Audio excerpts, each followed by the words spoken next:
Daudz varam runāt un spriest, kāds uzdevums cilvēka dzīvei.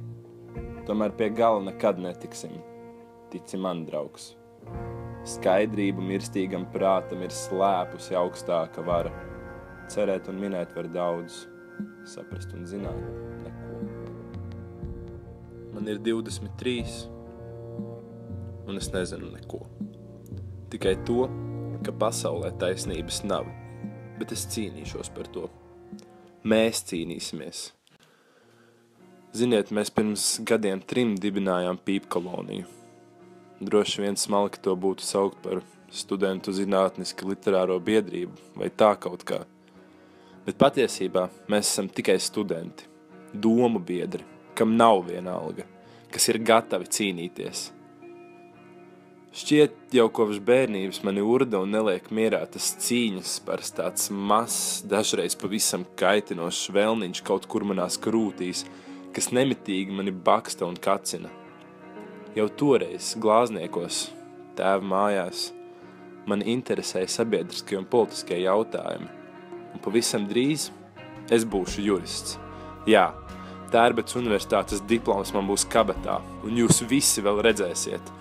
Es kļūšu par lielu cilvēku, par mani vēl runās pēc 150 gadiem.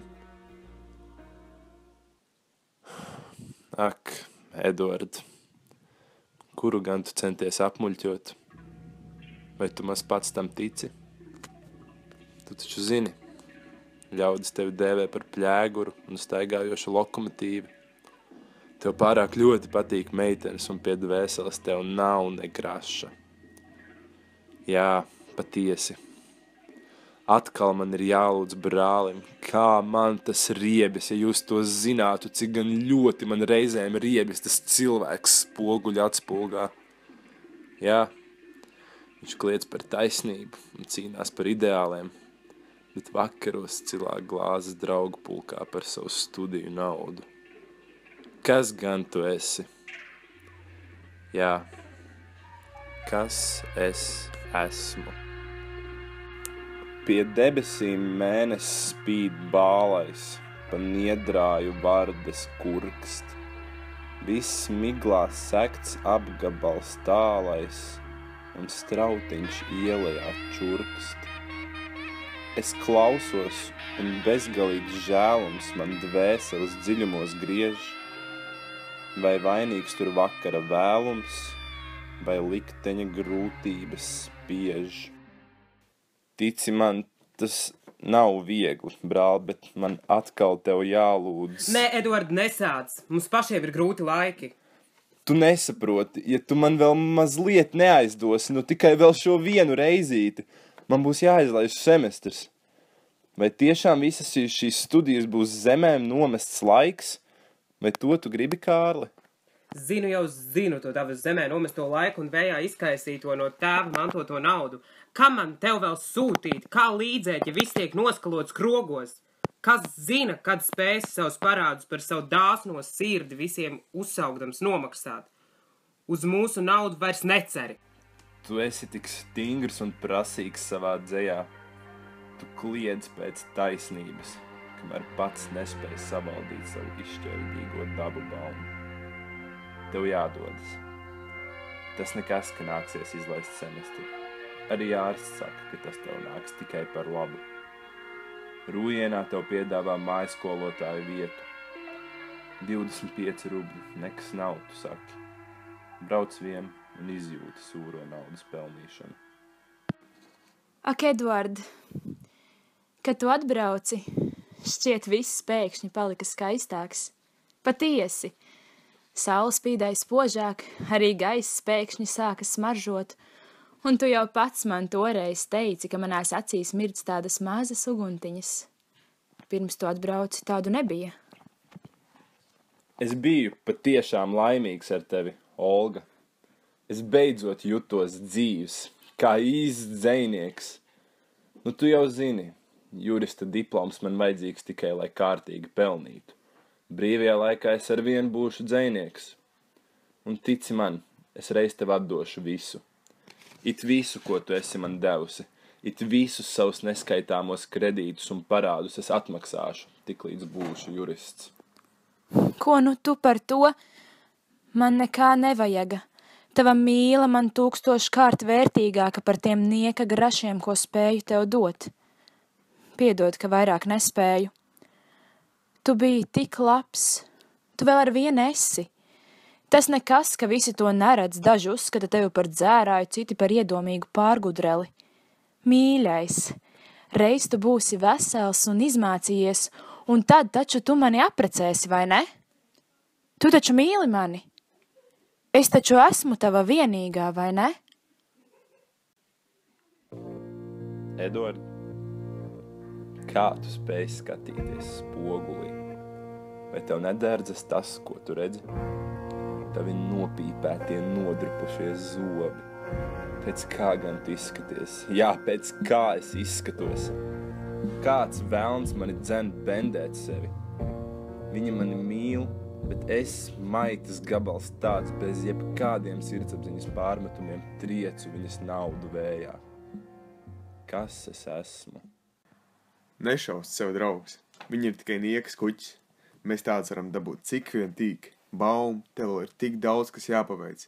Vai jau esi aizmirst par mūsu plāniem? Kas tad rīkosies, ja ne mēs? Skuķiem nevar ļaut savu ceļā stāvēt. Aleksandra, man bail. Man šķiet, ka man nepietiks laika. Ko tu runā, draugs? Pietiks un kā vēl pietiks. Apārstēsies un būs labi. Tici man. Un tad mēs to kārtīgi nosunēsim. Tavu atgriešanos dzīvē, kā teikt. Nē, tu nesaproti. Viņa ir pavisam tuvu. Reizēm man tik ļoti salst. Man šķiet, ka mani soda liktenis. Ja es nepaspēju. Iedzer, brāli. Ātrām kājām mūža dienas projām skrien. Nāve sauc uz tumšām mājām. Iedzer, kamēr kapā lien. Katers un drudis. Tāda bija ārsta noteiktā diagnoze. Šķita, tūlīņ es izārstēšos, bet tad es saslimu ar Dilonu. Bet tas nekas. Pavasarī es atgriezīšos Tērbetā, nolikšu eksāmenus, jūs vēl redzēsiet. Draugi mani gaida atpakaļ. Brāl, nu kamdēļ tu esi tik stūrgalvīgs? Ārsts teica, lai saudzē sevi, bet tu vazājies apkārt līdz spēku izsīkumam un vēl gatavojies tiem eksāmeniem, un dakteri izrakstītās zāles arī tu nedzer. Man bail. Es nekad nemiršu. Mammiņai nevajadzēs nožēlot studijās izstriekto naudu. Maijā es atgriezīšos, un tad es būšu jurists. Jūs vēl visi redzēsiet. Es katru kapeiku jums atmaksāšu. Brāli, tu dziesti. Vai tu to pats nemaz nemani? Tu izdziesti kā kūp cigaretes starp taviem pirkstiem. Nu kam dēļ tev vajadzēja sevi tā dedzināt? Es nekad nemiršu. Kā sapņi no pasaules dzimumi zūd.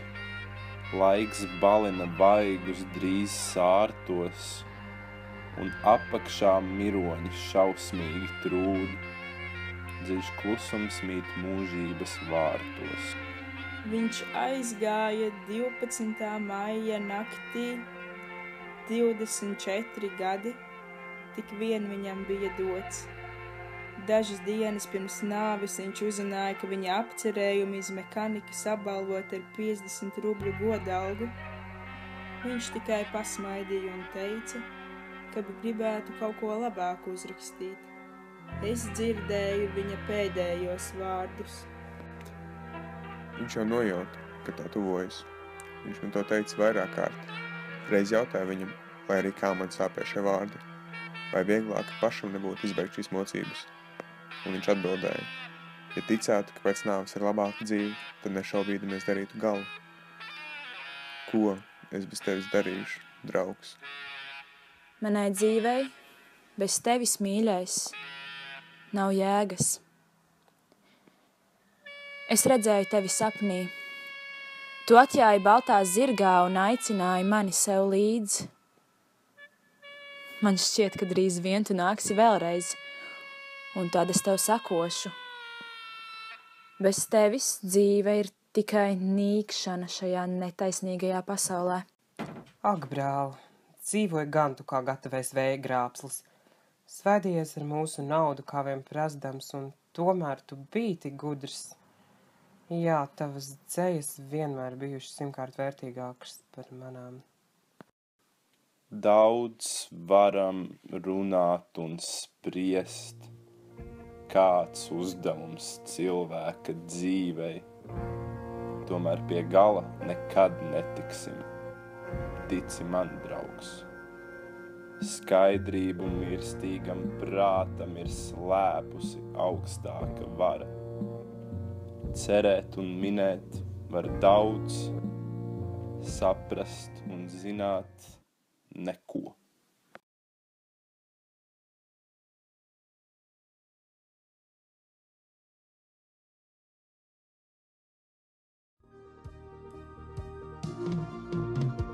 Laimības sapņi, blēņas un niegs, navā virs zemes, sagaidāms prieks, ciešanas sāpes, sirds tikai jūt.